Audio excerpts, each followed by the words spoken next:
ছাড়া বিয়ে করব না বাবা। লোপা, তুই যদি সম্রাটকে না বিয়ে করিস এই বাড়িতে তোর কোনো জায়গা নেই। ঠিক আছে। লোপা, বিপুলের বাড়ির লোককে ডাক, তোদের বিয়ের কথা বলবো। বাবা। আঙ্কেল, এটা আপনি কি করলেন? সম্রাট, মেয়ের যখন মত নেই তুমি আসতে পারো। হ্যালো বিপুল, কাল তুমি একটু তোমার বাড়ির লোককে নিয়ে আসতে পারবে? বাবা আমাদের বিয়ের কথা বলবে। কাল কেন, আজই আসছি। মা চলো, লোপার বাবা আমাদের বিয়ের কথা বলার জন্য ডাকছে। চল, আপনার মেয়েকে আমার ভীষণ পছন্দ। আমার মেয়ে কিন্তু রান্না বান্না কিছুই জানে না দিদি। আপনি ভাবলেন কি করে আমার একমাত্র বৌমাকে দিয়ে আমি কাজ করাবো?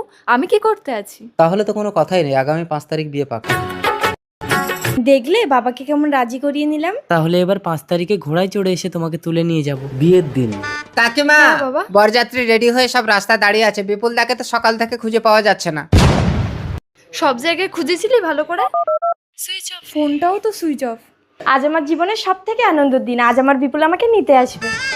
কিরে লোপা, তুই রেডি তো? চল, বিয়ের মণ্ডপে সবাই এসে গেছে। দাদা, আরে কি ব্যাপার দিদি, আপনি বিয়ের মণ্ডপে না গিয়ে একবারে বাড়িতে চলে এসেছেন? একটা সমস্যা হয়ে গেছে। শুভ দিনে সমস্যার কথা মুখে আনতে নেই দিদি। বিপুলকে সকাল থেকে খুঁজে পাওয়া যাচ্ছে না। কি বলেন, সময় তো নেই। আত্মীয় স্বজনের সামনে আমার মেয়ে যদি লগ্নভ্রষ্ট হয়, আমি মুখ দেখাতে পারবো না, আমি মরবো।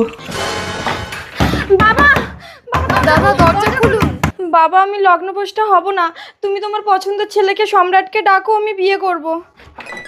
লোপা, যেই কথা সেই কাজ। সম্রাট লোপাকে বিয়ে করে বাড়ি নিয়ে যাচ্ছে। এই দাঁড়াও দাঁড়াও দাঁড়াও, রাস্তায় কে শুয়ে আছে দেখি তো। বিপুল, বিপুল। এবারে আপনারা বলুন, বিপুলের হত্যা কে করেছে, সম্রাট না লোপার বাবা?